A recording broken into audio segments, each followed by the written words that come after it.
Apple Vision Pro has been out for a few weeks, and I've been using it just about every single day.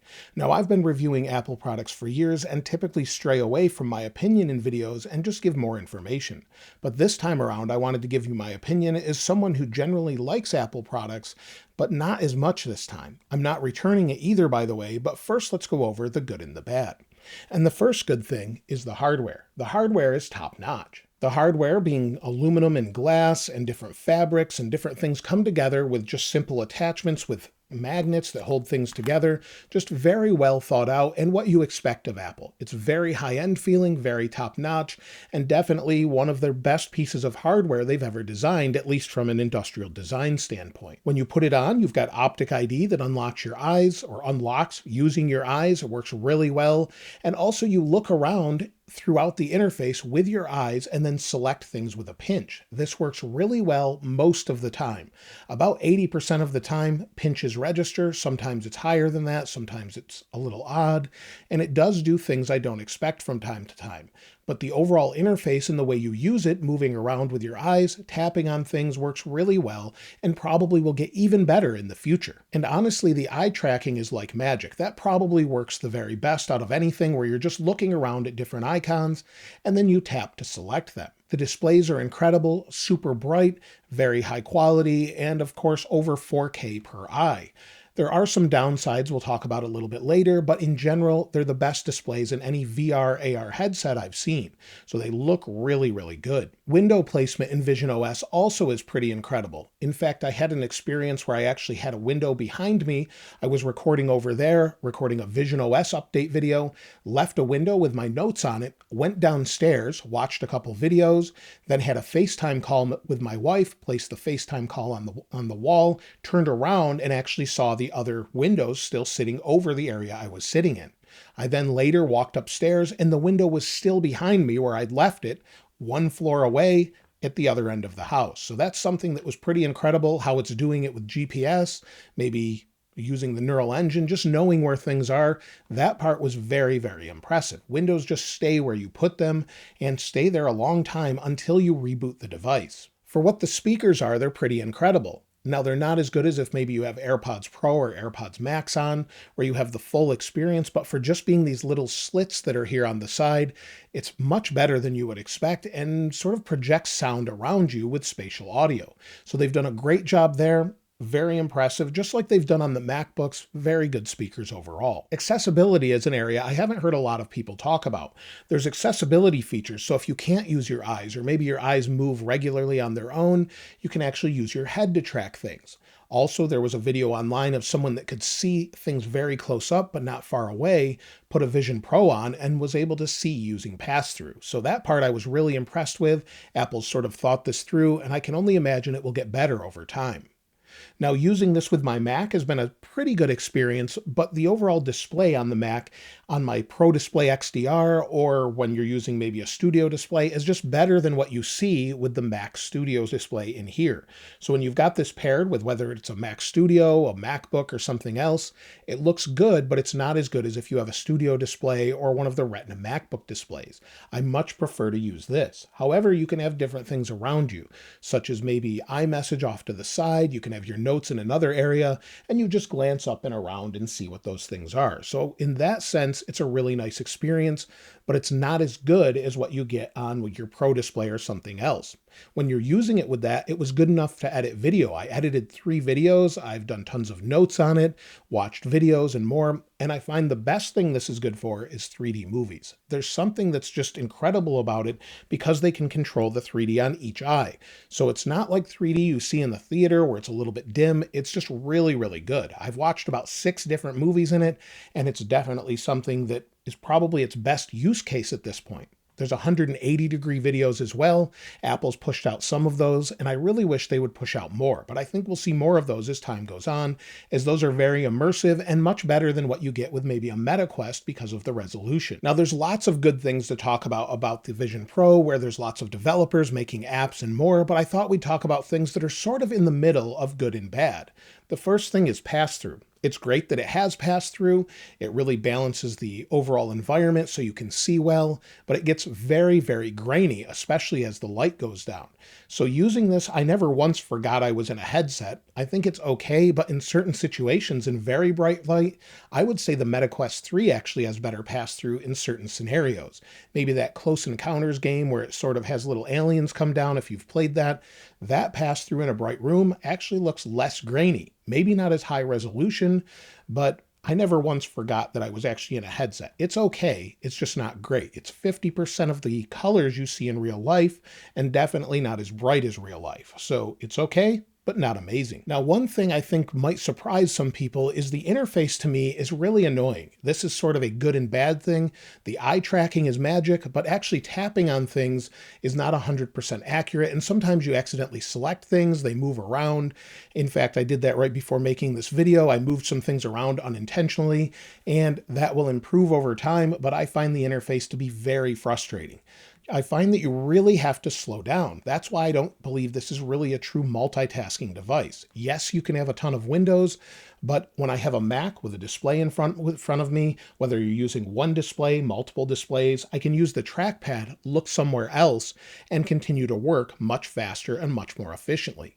Maybe it will get there eventually with the Vision Pro and using a trackpad with it, but I actually don't find it to be a good multitasking device, at least for the way I work. With Vision Pro, it just really slows me down, and you have to be very focused and intentional. I have heard that if you have ADHD, it can be great to help you focus, but other than that, it's way too slow for me to use with regular multitasking. Now, visionOS is a mixed bag at this point.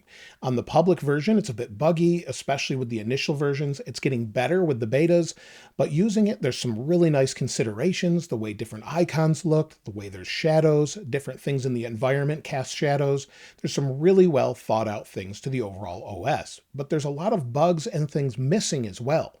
Many of the environments are missing, at least from the initial release. They're still not in the betas. And also things such as different apps have crashed on me. You have apps that Apple hasn't updated for visionOS. So you have Keynote, for example, but you don't have Pages and Numbers. You have lots of different apps that just aren't updated for it yet. So it's not done. They're still working on it. And it's definitely a bit buggy where things crash or just have unintentional movements or don't work properly sometimes.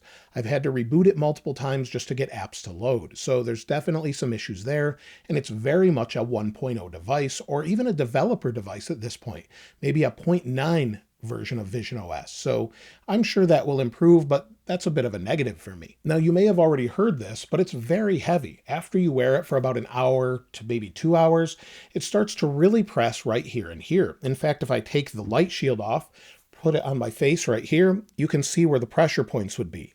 I've tried different light shields. They're all about the same width. They measure the actual depth to the displays, and this one works well. It's comfortable to start, but after about an hour and a half to 2 hours, I need to take it off.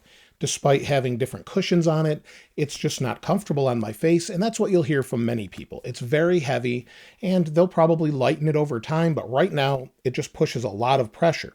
I've tried different straps. The one over the head actually makes it tilt and push on my face this way, but the one from the back is actually the most comfortable for me. So it just depends on how you're shaped, but for me, it's pretty good. I can watch a movie in it, but then I'm done for a while as I need to take a rest. Also, one other thing that's a bit annoying is I actually use the lens inserts for seeing up close.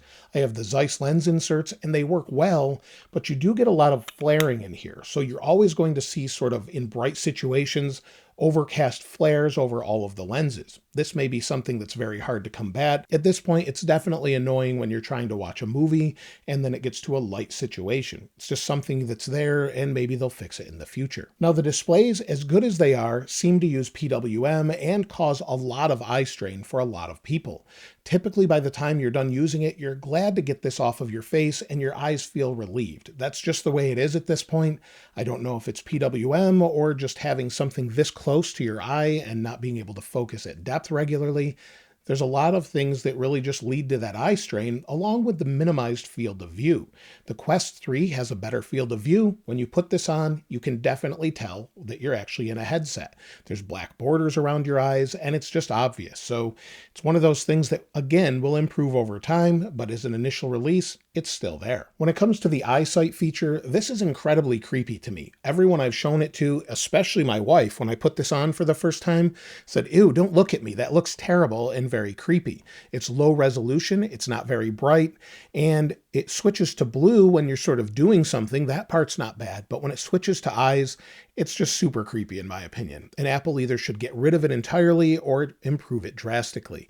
It's just something I think they should get rid of, put a little line here, stop using another display, and just show us when they're actually in use or maybe looking at someone. It's just not something that's good in my opinion, and others may disagree with me, but I don't really like it. The same is true with the Persona. I would never use one. I prefer to see people face to face. In fact, in certain meetings, depending on who's using one, I probably would consider it rude if you're actually using personas instead of your real face in a Zoom call if I was talking to you for an interview or something else. It's great if maybe you need this because of accessibility needs, you can't hold a device, or maybe you're in a situation where you can't actually use your phone because of what's around you. I just personally would never use it. Now, of course, another negative is the price and possible durability issues over time.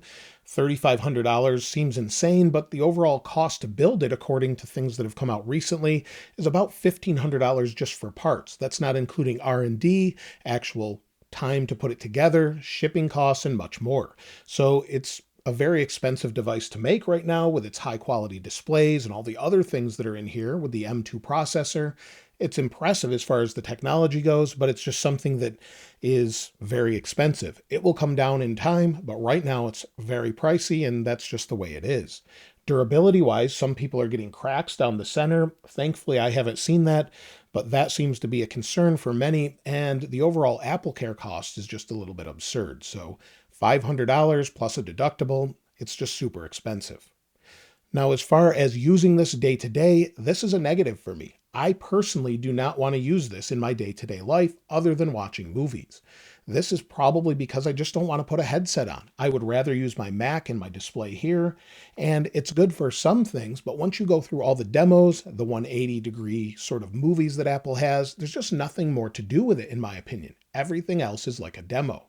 There's a couple different games, but Apple really needs to get a few more games, such as maybe Resident Evil 4 in VR, or maybe Half-Life Alyx in VR. Things like that would really step this up, but then you would need something like a controller from the MetaQuest. So using your hands just for that, you'd need a third-party controller outside of a PlayStation 5 or Xbox controller. So to me, this is just not something I want to use every single day. If I want to watch a movie and everyone is asleep, well, then I'll pick these up. Otherwise, it's just a lonely device. I've heard others say that, and I don't want to be in this device all day unless I'm by myself in an office and this provides a better experience.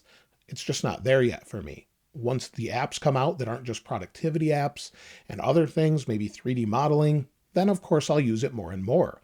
And I think it will improve greatly over time, but this is a long play by Apple that's going to take years and years. So is it worth it right now? Well, probably not, unless you really want the latest and greatest, you want to try it out. I would suggest going to a store and checking it out. And whether or not it's the future, well, parts of it are definitely the future. I don't think personally that this will ever be mainstream unless it's glasses. If you can put on a pair of glasses where they have transparent displays, you put this on, then you can interact with this, then absolutely people will use it. But in its current form, I just don't see it being a mainstream thing. I think it's a really neat device. I think it has some promise, but at this point in time, maybe with version 3 and 4 it will be better, but at this point, it's just not something I personally look forward to using every day. And the last 3 days, I haven't used it until today again. So I wanted to see after the weeks had gone on, would I continue to use it? And the answer is just not really. I use it like a MetaQuest. Maybe you play Beat Saber a few times on MetaQuest, then you put it away for a few days, and then you try it again. That's how I see the Vision Pro. Now, I know this was a really long video going over the good and the bad. There's really a lot more to talk about here and different opinions on which way you could go. I covered some of that in a podcast with my friend Steve Mosier on our Snackintosh podcast, and be sure to check that out. I'll link it in the description. Other than that, though, let me know what you think of the Apple Vision Pro. I'm not going to use it every day for a while now. Until something new comes out, there's a new app, then I'll try it out. But let me know what you think in the comments below. If you haven't subscribed already, though, please subscribe. And if you enjoyed the video, please give it a like. As always, thanks for watching. I'll see you next time.